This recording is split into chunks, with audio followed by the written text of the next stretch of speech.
What do you think your role kind of is on desk, especially with Pete and A-Rod going back and forth? Well, with me, it's more of, being, I guess, exact with facts, but also keeping it loose enough that the average fan can tune in and understand what I'm saying, because, we live that. We want you to know live experience through us and not just come across as a journalist. Mm-hmm.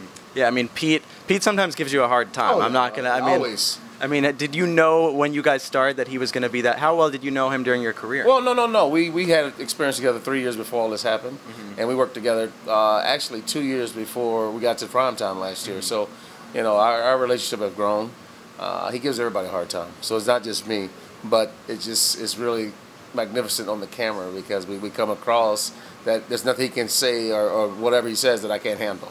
And I come right back with him, and he loves it too. He can take it. Most guys can give it, but can't take it. Pete can take it just as well as he gives it. And you said you have a lot of prep work to do today. I said you're the guy they worry about the least. What do they tell Alex and Pete not to say? Well, Alex, is a little different. Alex, we call him the senator because he wants to be perfect. And I don't blame him. He's got a big team, and he's exacto with the facts. With me, I just read the situation, and I just grew up talking sports my whole life. So I had uncles that all they did was talk about who's the best player, who can do this, who that. It was a daily, weekend basis. This is what happened in my household. So I think I take a lot from that, from listening to my uncles talk sports my whole life. As for Pete, what do they say not to say? Sometimes you got to hold that filter on Pete because, you never know what's going to come out of his mouth. He doesn't pull any punches. He has a mind that when he wants you to know something, it comes right out. There's no filter. You get used to it.